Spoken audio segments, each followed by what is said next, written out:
সাল্লাল্লাহু তাআলা আলাইহি ওয়াসাল্লামের সাহাবী, যা এই হাদিসখানা মুজমাউল আওসাত হাদিস নাম্বার 6495 এর মধ্যে এই হাদিসখানা লিপিবদ্ধ রয়েছে। আল মুজমাউল আওসাতির 6495 এর মধ্যে এই হাদিসখানা উল্লেখ রয়েছে। আল্লাহ রাসূলের সাহাবী হযরতে সাদ বিন আবি ওয়াক্কাস রাদিয়াল্লাহু তাআলা আনহু, তিনি নবী মুস্তাফা সাল্লাল্লাহু তাআলা আলাইহি সাল্লামের দরবারে উপস্থিত হলেন। আমি কোনো মোল্লার কথা বলছি না, কোনো ওয়াহাবি দেওবন্দি সুন্নির কোনো আলিমের কথা উদ্ধৃতি দিচ্ছি না, আল্লাহ রাসূলের সাহাবীর কথা বলছি। আর সাহাবীদের কথা হচ্ছে সত্য, ওয়াহাবিদের কথা সত্য নয়। এখানে মানতে হলে আল্লাহ রাসূল সাহাবীদের পথে অবলম্বনকারী হতে হবে যদি সঠিক পথের প্রতীক হতে চাও। আর ওয়াহাবিদের পথে যদি পরিচালিত হও তাহলে পথভ্রষ্ট হয়ে জাহান্নামের অধিকারী হয়ে যাও। হযরতে সাদ বিন আবি ওয়াক্কাস রাদিয়াল্লাহু তাআলা আনহু নবী মুস্তাফার দরবারে উপস্থিত হলেন। বলে, ইয়া রাসূলুল্লাহ, ইয়া হাবিবাল্লাহ, আপনি আমার জন্য আল্লাহর দরবারে দোয়া করুন।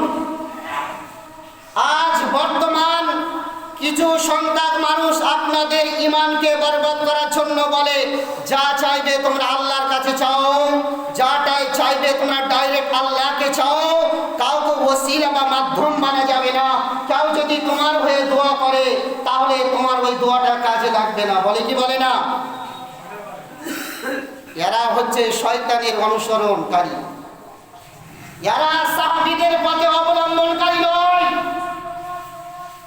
আর বর্তমান সময়ে যুবকেরা এই সম্প্রদায় আলিম বা বক্তার বক্তব্য শুনে তারা নিজের ঈমান হারা হয়ে যাচ্ছে। আজিজানে মুহতারাম, যারা বলে যা চাইবে আল্লাহর কাছে ডাইরেক্ট চাও, কাউকে মাধ্যম বানিয়ে কাউকে ওসিলা বানিয়ে দোয়া চাওয়া যাবে না।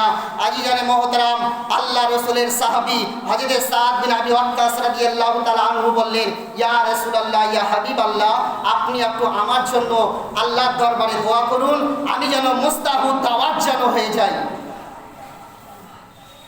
আল্লাহ রাসূলকে বললেন, আপনি আমার জন্য আল্লাহর দরবারে দোয়া করুন, আমি যেন মুস্তাহাবুদ দাওয়াত যেন ব্যক্তি হয়ে যাই।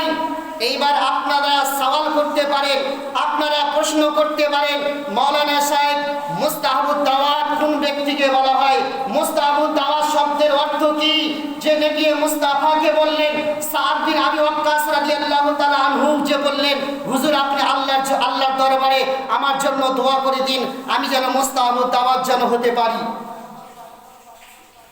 তো মুস্তাহাবুদ দাওয়াত ওই ব্যক্তিকে বলা হয় যে ব্যক্তি যে প্রকারের দোয়া করুক না কেন, যে ব্যক্তি দোয়া আল্লাহ তাবারক ওয়া তাআলা সঙ্গে সঙ্গে কবুল করে নেয়, যার দোয়া কোনো প্রকারের দোয়া যে আল্লাহ ফেরত দেয় না, ওই ব্যক্তিকে বলা হয় মুস্তাহাবুদ দোয়া দাওয়াত।